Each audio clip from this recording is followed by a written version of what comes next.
You're live.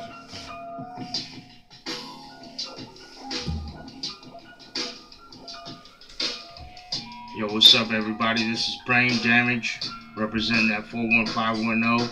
This is KEXU 96.1, Poor People's Revolutionary Radio, FM, LP, and I'm coming to you live with Sports and Resistance. Tonight, the topic's a little different than what I'm usually repping to the people. And I want to talk about last week.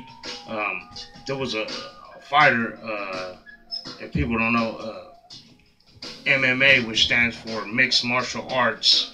A lot of people don't really know about this sport too much. Then you know about the sport. So a lot of people think the UFC is an actual sport. Well, the UFC is a martial art, and we started out as different fighting styles into a cage and seeing if a boxer could beat a Muay Thai fighter or if a wrestler could beat a karate guy. And it evolved into a sport where now it's called mixed martial arts because the martial artists are studying a wide plethora of martial arts and putting them all together as one combat sport. And last Friday, we actually had a fighter whose name is CJ Hancock fighting in the Legacy Fighting Alliance, who actually died in the cage.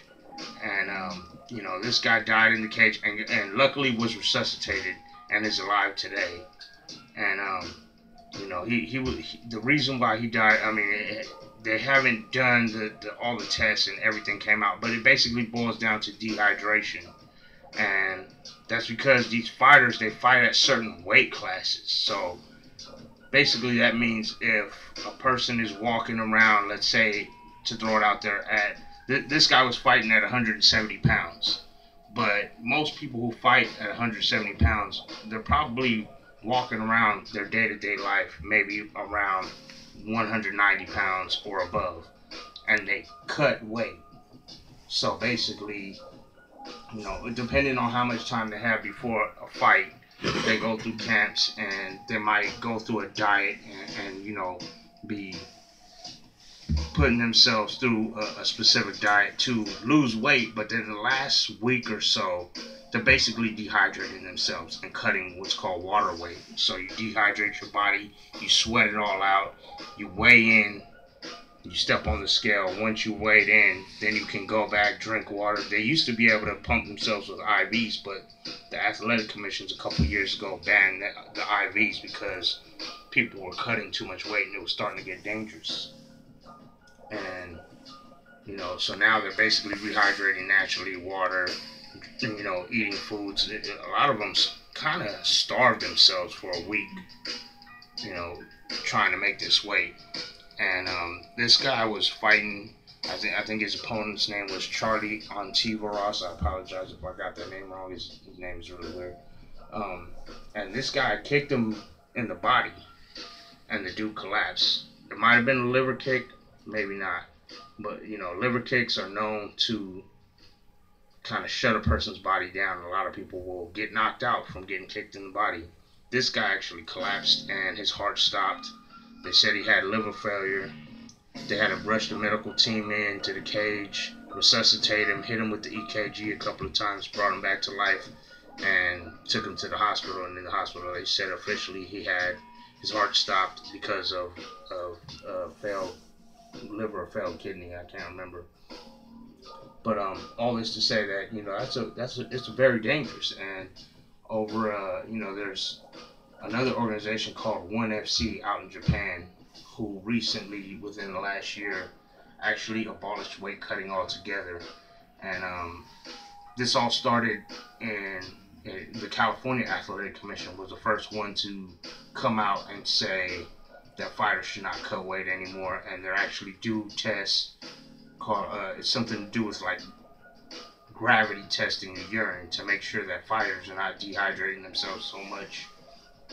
And because of this, that UFC, the big NFL brand of mixed martial arts, for almost a year and a half didn't come to California. And it's a very dangerous aspect of this sport, and it needs to be regulated more closely because we have instances like this. This legacy fighting alliance, it's not well known, but it's not.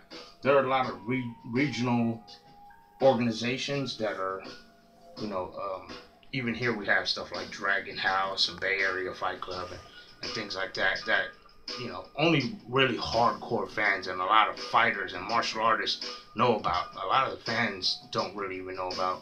So Legacy Fighting Alliance is actually on TV once in a while, but even that is not well known like the UFC is, and but it's becoming more regulated, and even the president of the UFC came out and said that no fight is worth dying over, and if a fighter can't make weight, then they shouldn't take the fight. But the problem with that is, with him saying that, is this guy's a multimillionaire. He's not the one fighting.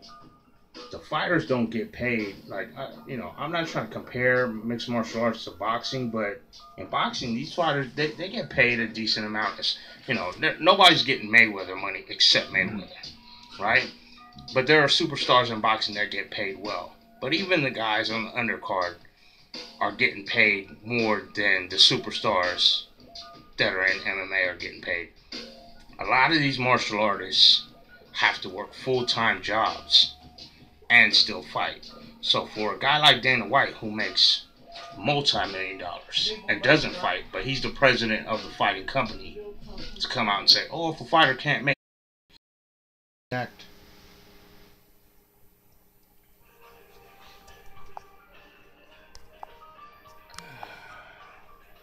Keep going. So you're back. As I was saying, these fighters have to pay for specific coaches to come in and train them for 6 to 8 weeks. Nutritionists to come. Like I said, they need a strict diet for that fight camp, and training partners and whatnot. So you might get paid $5,000 for a fight, and this is more of the leagues like Legacy Fighting Alliance. This is not for the home regional circuits like Dragon House. But even if you get paid $5,000, that's just throwing a ballpark number out there. You might have paid a good $3,500 for your camp. So you're coming out with $1,500, and so these guys still have to work a full-time job. When they get offered a fight, especially into a bigger organization, of course they're going to take it. Of course they're going to, even if they have to cut 30 pounds in 2 weeks. They're going to think they can do it. They might not make the weight, and then if you don't make weight, you get 20% of your fight purse taken from you. So now, there's an aspect going in where you're not making enough money. And even in the NFL of MMA and the UFC, the lowest tier fighters get paid $8,000 at the most. It takes a superstar like a George St. Pierre or a Conor McGregor to make $1 million for a UFC fight. So for a guy like Dana White to say, oh, if you can't make the weight, don't take the fight, I think that's a little ridiculous for him to throw that out there, because these fighters are scratching and clawing for every ounce that they can get to try to even make it to the UFC. So I think that's basically BS for him to say something like that. And the athletic commissions, they're coming down on this a little more, but it's taking a lot of time, and it's something that needs to be regulated. They recently passed a law where they're gonna make more weight classes, because right now the weight classes are like 125, 135, 145, 155. Then it jumps to 170. Then it jumps to 185, and then it's straight to 205 pounds, and then heavyweight is 225 and above. So they need to put more weight classes in there, but I think ONE FC has the leg up on saying one that's not going to have weight classes at all. Whatever you walk around at, we'll find another guy that's in the similar weight range limit, and I think they say it's like within 105% of each other's weight is what they'll match people up at. And once they do that gravity test with the urine, if they find that a guy's too dehydrated, I think they give him like 5 hours and say you need to rehydrate yourself, and we'll test you again. And if he's still too dehydrated, they're gonna cancel the fight. And that's for the safety of the fighters, because luckily C.J. Hancock was resuscitated, and thankfully that guy's alive today. But like, even if you look at boxing, a lot of people in boxing have died in the ring. MMA didn't have any casualties. Now there's been a few that's been in the ring, but majority of the casualties from MMA have come from people cutting too much weight. A couple of years ago, there was a guy who cut, I think, 32 pounds in 11 days, and literally was walking through the scale to make weight and collapse right there on the spot. I think his name was Leandro Silva, excuse me. So this is just to throw that out there, that the seriousness of another sport, and these guys are, like I said, clawing for any kind of spotlight that they can get, and it's tough, man. And I feel for these guys that love martial arts. It's a part of my life from when I was young. My pops used to train me in kung fu. For a long time, I've been a fan of combat sports, boxing and kickboxing, and now mixed martial arts. So I got a lot of love for these guys, and my heart goes out to people, man. And I really feel like this is something that we need to fight for. We need to fight for more regulations. We need to fight for better pay for these guys too. It's like I said, even in the top tier organizations, they ain't getting paid well. Not like boxing, and the viewership is not with boxing at the top level, but from bottom to top, it's over boxing. Like, you won't get pay-per-views that break records like a Mayweather fight or a Pacquiao fight, or even Andre Ward, who was coming straight out of Oakland, who recently retired. Big props to him. But you won't get MMA fight, they the numbers that UFC or will reach. So, something that needs to be is like a fighter. So, if people out there have experience and stuff, then we need that help for the fighters. So, this is your Sports and Resistance for the week. I'm Brain Damage. This is KEXU 96.1 FM LP Revolution Radio. Peace.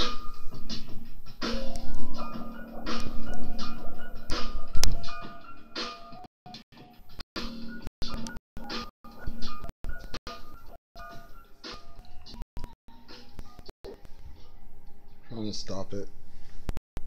I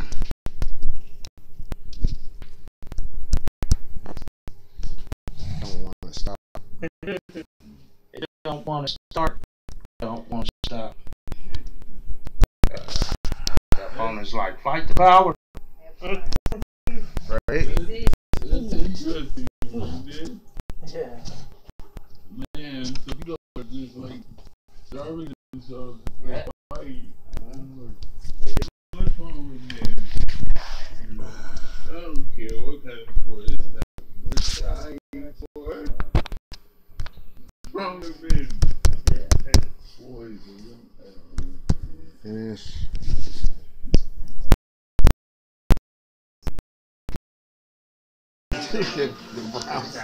The which?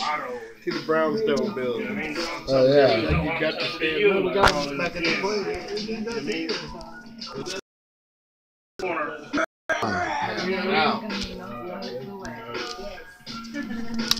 All right.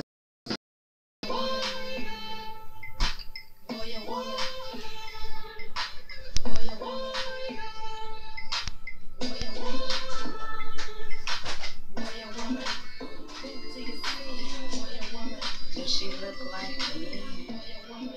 Close your eyes. She's there inside. Stay true to the end.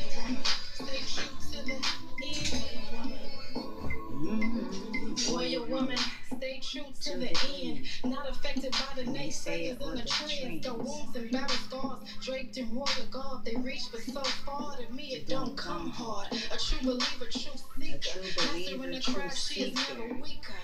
See a warrior woman play the sound, do the speaker. Watch her, regal attitude.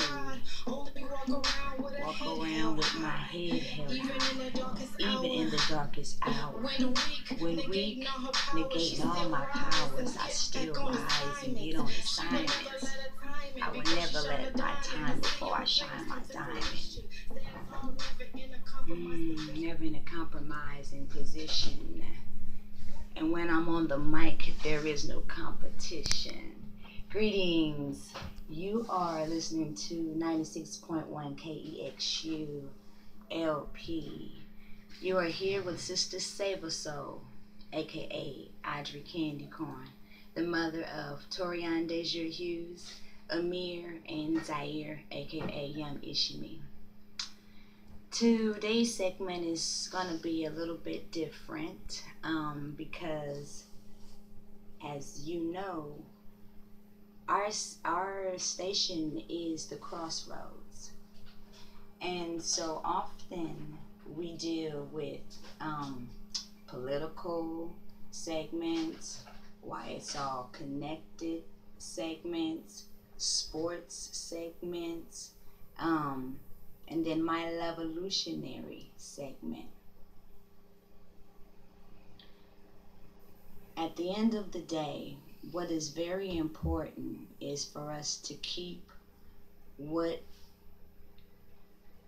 we want to do in the forefront. And often we get distracted, and we're trying to build a collective where the mind, body, and soul is able to be nourished. And with that being said, the fact that it's called the Crossroads, it's you, I believe I'm saying it correctly, because I'm also learning. My son, Torian, transitioned 23 months ago in the heart of West Oakland, 5 days before Christmas. And so I am going through a spiritual journey as I continue to raise his other two siblings, his other brothers. So with that being said, my segment is healing. And it's healing for myself and for any other person who has lost a loved one and needs an outlet. This can be your outlet. So with that being said, over this weekend, someone called me and told me that they had a black book that belonged to my son. And in it, it has writings of his thoughts. And so I'm going to read something out of it. And I like to call this segment Raising Young Warriors Out of the Mouths of Babes. This is the very first page I turn to.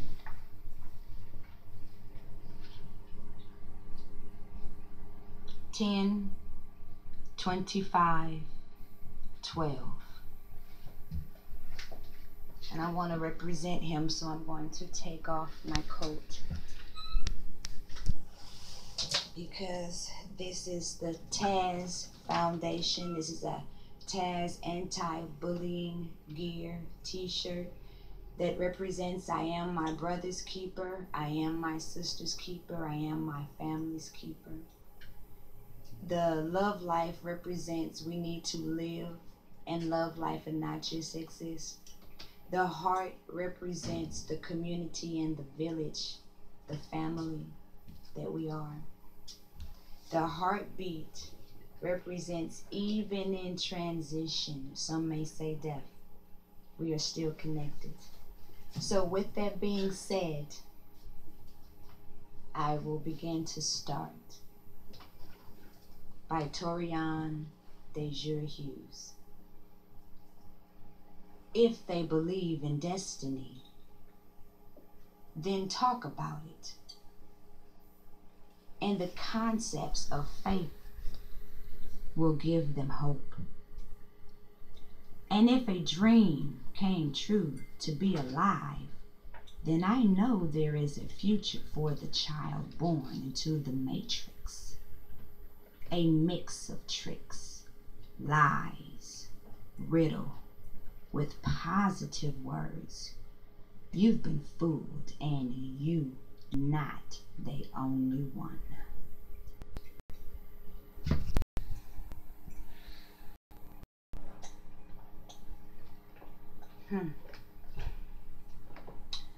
So with that being said,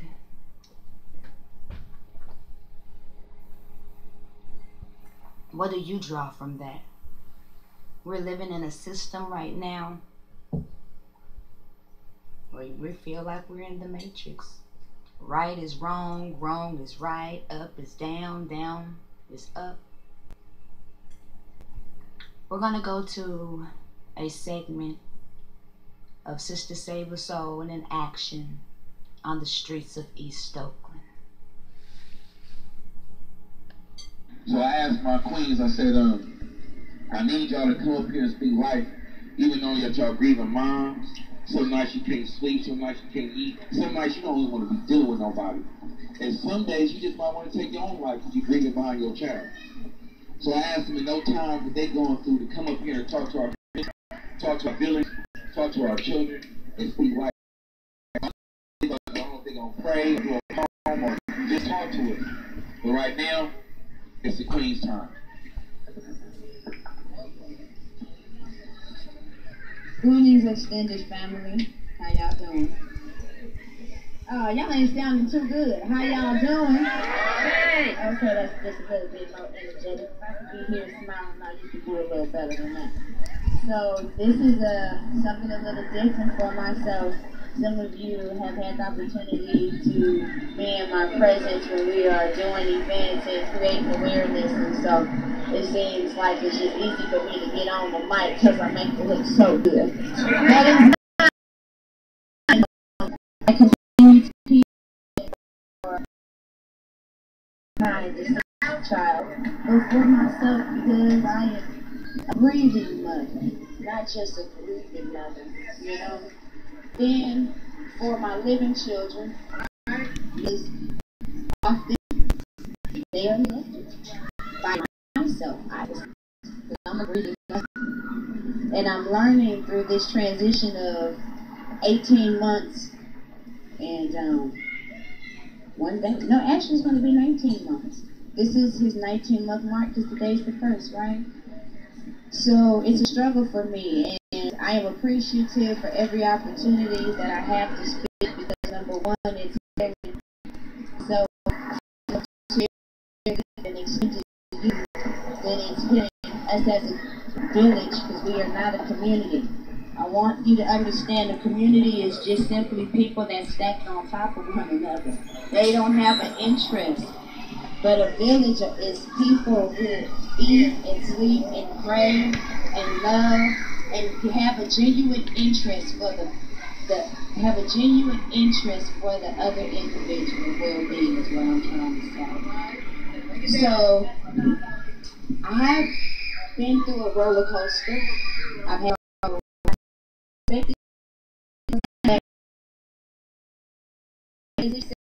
17 years of age. This task.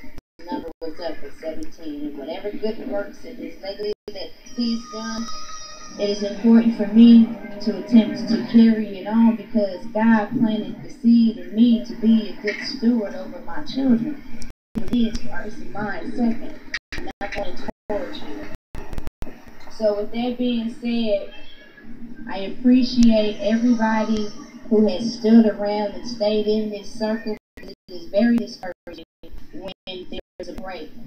How can you talk about being united when we can't even stand together for an hour? I'm gonna say it. So at the end of the day, it's about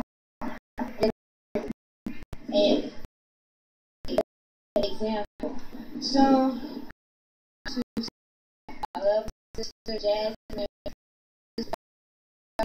They are my sisters, and they I'm gonna do a piece for the first time. I don't do poetry. This is the first piece I've done that's gonna come sound like poetry. It spoke to me because on social media, Facebook, you just tap in and it's so disconnected and so desensitized. You know?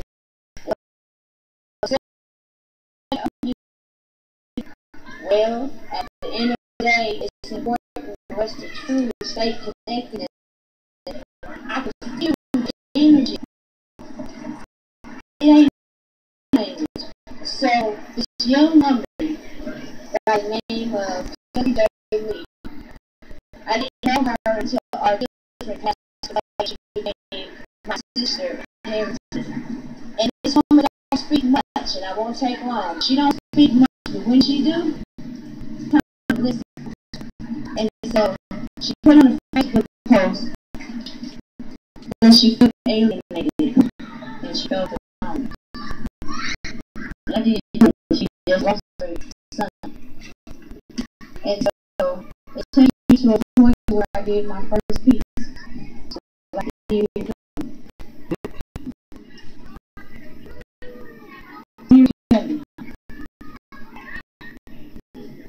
for the grieving of them.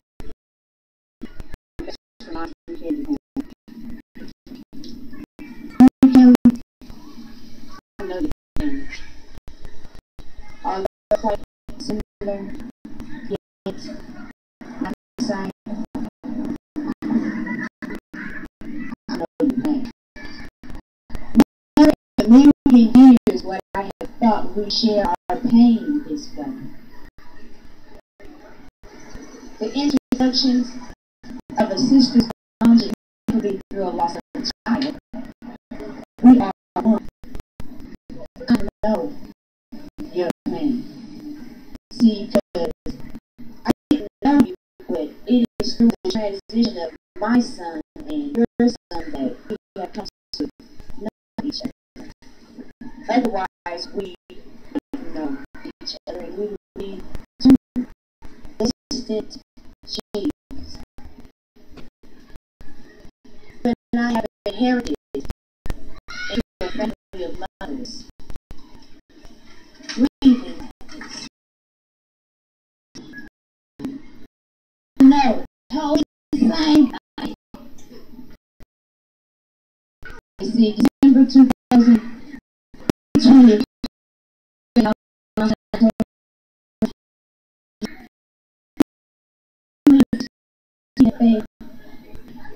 that they would be there for me and they cared. That was 11 months ago. Don't you think that's a no? The same thing. You feel alone.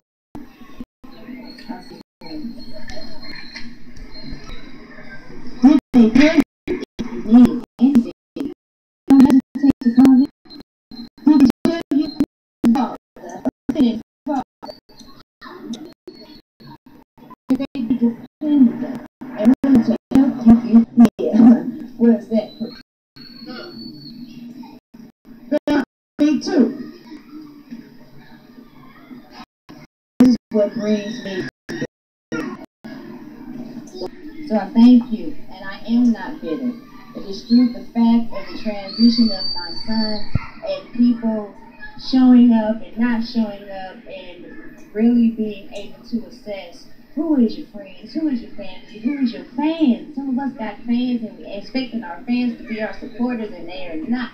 And we're expecting our family to be family, but they simply just your kin folks because you're connected through blood. They wasn't fucking with you part of my friends for your Christians before way through that and through that post of me seeing that woman feel the same way that I felt, it touched me. And so I would like to go into a prayer